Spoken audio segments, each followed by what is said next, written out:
All right, real quick for your viewing pleasure, we're going to do just a brief tutorial on floor discharge toilets, and these are evidently there's a couple different versions. These are the thinner versions where we have to make an adjustment to this flange. So Mark's going to go over our fix that we figured out. All right. So, like you said, the thinner toilets where we're putting a floor flange on to go through the floor instead of the rear discharge toilet. So let me show you what we have first. We have, looking at this is how they hook the toilets in, right? Wood block nailed to the floor, and then through the side of the toilet into this, that's what holds it down. The change that we're planning on making, that I want to make, is we will turn this block into a solid piece of wood that's 6 inches long, 1.5 inches wide, and is bolted through the floor with T-nuts on the bottom so that you can actually attach it from the top, not have to do anything on the bottom. And then if you ever have to remove the toilet multiple times and this hole gets soft, you can pull it off, put you another block on with a fresh hole. So to do that, I want to make a template that will sit against the back wall, come out approximately 18 to 20 inches out here, and have our 6 inch by 1.5 inch hole notched in it exactly where we need it, and probably have this hole cut out so that we can line that up and match it. And then we will set the block in the hole, drill through, set our T-nuts and block it in place so that those are ready to go to put the toilet back on. What we have to do when we go to set the house is we need to get our floor flange in and our bottom plumbing on before we set it on the blocks.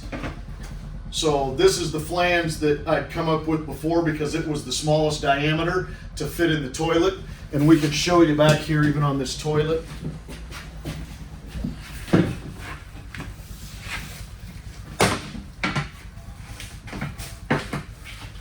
So we've cleaned this off. It's usually just gummed up with all sorts of the stuff from the factory. But to line this up, you can see, and if we're going to end up, this is the part that we have to trim off, but still have some attachment points in the floor, and that's centered on their discharge right there. So if we were this way with the whole flange, you can see what we'd run into. There's no way that you would get the toilet down around it. So hence, we trim off the top side of it, still leaving all the beef here so it can sit in the hole correctly. And we have 4, not my fave, that we're only getting 4 screws in it, but we're at least getting attached to the floor securely. On the bottom side of this, we have to use a 3 inch where we were using 4 inch before because of, let's look at this first. There's a steel support right here. And if we used 4 inch, we're too far close to the wall. And in fact, with the 3 inch,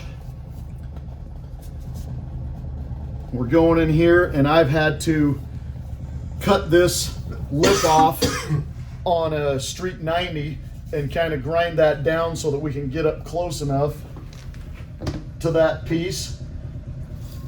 We end up using their marking line and our 1 5/16 to the edge of this so we know where to mark, and we can square this up, and we're still adjustable underneath to hook our 3 inch sewer pipe on. Then we should be able to use a standard wax ring on this with the bottom discharge instead of the rear discharge. Also, we're using stainless steel fasteners, a number 14. They should be by 1 1/4 inches. Couldn't find any in town, so these might be just a hair long. We will check it. I want to use a flathead. They didn't have those, so this is just a slight oval, but it is sitting down flush inside this flange.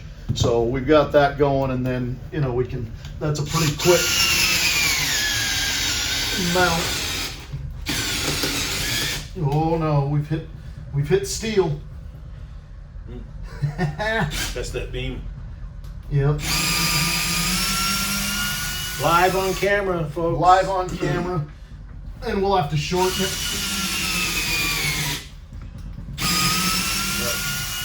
So I'm pre-drilling that. We'll go knock these off by a quarter, and then we'll be able to suck them down on Now, there. what's the purpose of the length of the screw? Remember? So that it ends before it goes through the 3/4 inch floor. Yeah, because there's plumbing on the other side of that beam. Yes, Yeah. there it is. And here's a look up under the house.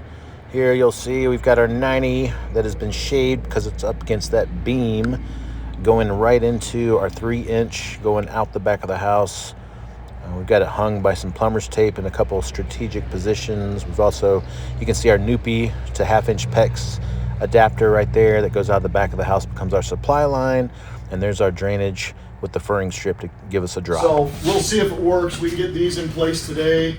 We can do the template and the new blocks and things after the fact.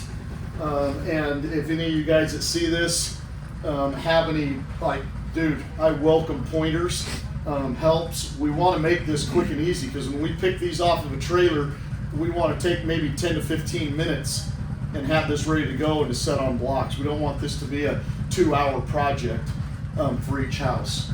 You can already see though that, you know, we're having to pull the whole toilet off, pull it off the wall, unhook it from the floor, cut all the caulk. It's that in itself is enough of a process. So if you got any good ideas, different angles that might work better, that could make this faster, more streamlined, but in a good process, welcome all of that. Let me know. Yep. Perfect.